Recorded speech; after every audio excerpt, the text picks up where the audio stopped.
தேங்காய் எண்ணெயின் சில்லறை விற்பனை விலை லிட்டருக்கு 410 ரூபாயாக அதிகரித்துள்ளது. கடந்த ஒரு வாரத்தில் மட்டும் 80 ரூபாய் விலை உயர்ந்திருக்கிறது.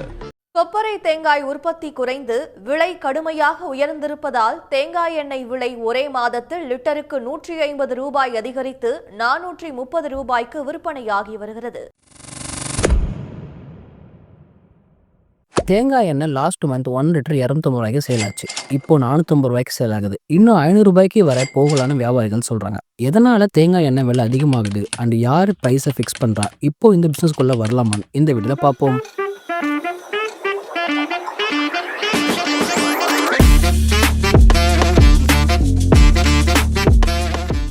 தேங்காய் எண்ணெய் எதனால பிரைஸ் அதிகமாச்சு? இப்போ ஒரு பொருளோட விலை அதிகமா இருக்கிறதுக்கு காரணம் சப்ளை கம்மியா இருக்கிறதால தான். அதாவது ஒரு நாளைக்கு தமிழ்நாட்டுக்கு சுமார் 1000 டன் கோப்ரா தேங்காய் பருப்பு தேவைப்படுதுன்னா 400 டன் தான் கிடைக்குது. டிமாண்ட் இருந்தும் சப்ளை இல்லாத காரணத்தால விலை அதிகமாகுது. ஒரு குட்டி கதை மூலமா உங்களுக்கு நான் எக்ஸ்பிளைன் பண்றேன். குட்டி கதை ஒன்று இருக்காது. ஒரு குட்டி கதை ஒன்று சொல்றேன். ஒரு குட்டி கதை மட்டும் சொல்லிட்டு ஒரு குட்டி கதை ஒன்று சொல்லிட்டு விவிடி அண்ட் பேராஷூட் இவங்க 2 பேரும் one of the leading coconut oil makers in Tamil Nadu. இவங்க ஒரு நாளைக்கு எவ்வளவு ஆயில் ப்ரொடியூஸ் பண்ணணும் அவங்களுக்கு ஒரு டார்கெட் இருக்கும். அதுக்கு ரா மெட்டீரியல் இந்த கோப்ரா தான். இப்போ இந்த 2 கம்பெனிக்கும் ஒரு நாளைக்கு 250 டன் கோப்ரா தேவைப்படும். ஆனா 400 டன் தான் வரத்து வந்திருக்கு. வரத்து கம்மியா இருக்கிறதால இவங்களால ப்ரொடக்ஷன் ஸ்டாப் பண்ண முடியாதுல்ல.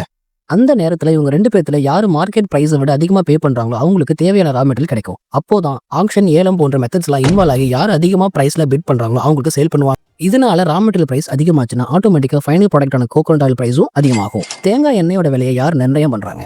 இப்போ நம்ம ஒரு ஷாப் வச்சிருக்கோம் இமேஜின் பண்ணிக்கோங்க. ஒரு ஷாப்ல நம்ம அன்றாட வாழ்க்கைக்கு தேவையான அனைத்து பொருட்களும் சேலுக்கு வச்சிருப்போம். அதாவது காலையில எஞ்சி பல் விளக்குறது நைட்டு சாப்பிட்டு செரிமானம் ஆகலன்னா குடிக்கிற சேனப்பு வரைக்கும் நம்ம சேல் பண்ணுவோம். இது எல்லாமே டிஸ்ட்ரிபியூட்டர் நம்ம கிட்ட கொடுப்பாங்க. நம்ம இதுல 10 to 50% ப்ராஃபிட் வச்சு கஸ்டமர் கிட்ட சேல் பண்ணிடுவோம். இது ஒரு பக்கம் இருக்கட்டும். ஒரு ஆயில் மேனுஃபேக்சர் ஆயில் ப்ரொடியூஸ் பண்றதுக்கு மூலப்பொருள் தேங்காய் எண்ணெய்னா தேங்காய் பருப்பு, கடலை எண்ணெய்னா கடலை பருப்பு, நல்லெண்ணெய்னா எள்ளு, இது போன்ற ரா மெட்டீரியல் வேணும். இப்போ 1 கிலோ தேங்காய் பருப்பு 80 ரூபாய் இருக்குன்னா 1 லிட்டர் தேங்காய் எண்ணெய் செய்யறதுக்கு சுமார் 1.5 to 2 கிலோ பருப்பு வேணும். அதனோட விலை 160 ரூபாய். அதை செக்கில் போட்டு ஆட்டுறதுக்கு லேபர், டிரான்ஸ்போர்ட் எல்லாம் சேர்த்து 30 ரூபா ஆகும். டோட்டலா 190 ரூபா ஆகுது. 1 லிட்டர் தேங்காய் எண்ணெய் செய்யறதுக்கு அவர் இவ்வளவு செலவு பண்ணி அவரோட ப்ராஃபிட் ஒரு 30 ரூபா வச்சு 220 ரூபாய்க்கு ஷாப்புக்கு கொடுப்பாரு. அப்புறம் ஷாப்போட ஓனர் 30 ரூபா வச்சு கஸ்டமர் கிட்ட சேல் பண்ணுவாரு. இதுல ரா மெட்டீரியலோட விலை அதிகமானாலும், லேபரோடைய வேஜஸ் அதிகமானாலும், எலக்ட்ரிசிட்டி பில் அதிகமானாலும், பெட்ரோலோட பிரைஸ் அதிகமானாலும் ஃபைனல் ப்ராடக்ட் கோகோனட் ஆயில் தான் எஃபெக்ட் ஆகும். இந்த செலவுகள் எல்லாமே அவங்க ஆட் பண்ணி அதுக்கப்புறம் அவங்களுடைய ப்ராஃபிட் இதுல ஆட் பண்றதால தான் மார்க்கெட்ல கோகோனட் ஆயிலோடைய பிரைஸை நிர்ணயம் பண்றாங்க. இந்த டைம் இந்த பிசினஸ்க்குள்ள வரலாமா? இதுக்கு பதில் நோ. எதுக்காக நான் வேணான்னு சொல்றேன்னு பார்ப்போம். இந்த அக்ரி பிசினஸ் ஒன்று கோல்டு, சில்வர், எலக்ட்ரானிக்ஸ் மாதிரி அப்டர்ன் பிசினஸ் கிடையாது. சப்ளை கம்மியா இருக்கிறதால தான் பிரைஸ் இவ்வளவு ஃபிளக்சுவேஷன் ஆகுது. சப்ளை அதிகமா ஆச்சுன்னா, அதாவது விளைச்சல் அதிகமா இருந்துச்சுன்னா மார்க்கெட் சட்டுன்னு டிராப் ஆகும். இப்போ உங்களுக்கு தெளிவா எக்ஸ்பிளைன் பண்றேன். எதனால கோப்ரா தேங்காய் பருப்பு வரத்து இந்த வருஷம் இவ்வளவு கம்மியா இருக்குன்னு பார்ப்போம். நம்ம சவுத் ஸ்டேட்ல தேங்காயோட உற்பத்தி திறன் அதிகமா இருக்கிற மாநிலம் நம்ம தமிழ்நாடு தான். இந்த வருஷம் கர்நாடகா ஸ்டேட்ல தேவையான அளவுக்கு தேங்காய் விளைச்சல் இல்லை. அதனால அந்த ஸ்டேட்டோட தேவையை நம்ம தமிழ்நாடு தான் பூர்த்தி செய்யுது. அந்த ஸ்டேட்ல விளைச்சல் இல்லாத காரணத்தினால அங்க இருக்கிற வியாபாரிகள் எல்லாம் தமிழ்நாட்டில் போற மார்க்கெட் பிரைஸோட எக்ஸ்ட்ரா கொடுத்து வாங்குறாங்க. இதனால லோக்கல் மார்க்கெட் பிரைஸும் இன்க்ரீஸ் ஆச்சு. இது ஒரு ரீசன். இன்னொரு ரீசன் என்னன்னா, ஒரு தேங்காய் பருப்பு செய்யறதுக்கு இளநியை 60 நாள் வர மரத்திலே காய விட்டு அதை தேங்காவா மாத்தி அதுக்கப்புறம் அதை உரிச்சு 1 வாரம் கிட்டத்தட்ட வெயில காய வைப்பாங்க. இதற்கு 3 மாசத்துக்கு மேல ஃபார்மர்ஸ் வெயிட் பண்ணணும். ஆனா இந்த ப்ராசஸ் எல்லாமே இளநில கிடையாது. அவங்க இளநியை வெட்டி உடனே சேல் பண்ணிட்டாங்க. இது தேங்காவை கம்பேர் பண்றப்போ அவங்களுக்கு செலவுகளும் இல்லை, வேலைகளும் இல்லை. இதனால தேங்காயோட வரத்து கம்மியாயிடுது. இதுக்கப்புறம் 1 கேஜி கோப்ரா ப்ரொடியூஸ் பண்றதுக்கு நியர்லி 5 to 6 தேங்காய் தேவைப்படும். கோப்ரா பிரைஸ் கம்மியா இருக்கிற டைம்ல ஃபார்மர்ஸ் இவ்வளவு ப்ராசஸ் பண்ணி போதுமான அளவுக்கு லாபம் கிடைக்காத நிறைய விவசாயிகள் அதை தேங்காய் பருப்பா மாத்தாம தேங்காய் பூவா மாத்தி வெளிநாட்டுக்கு அதிக அளவுல எக்ஸ்போர்ட் பண்ணாங்க. இந்த ஒரு காரணத்தினாலும் தேங்காய் சாகுபடி கம்மியாயிடுச்சு.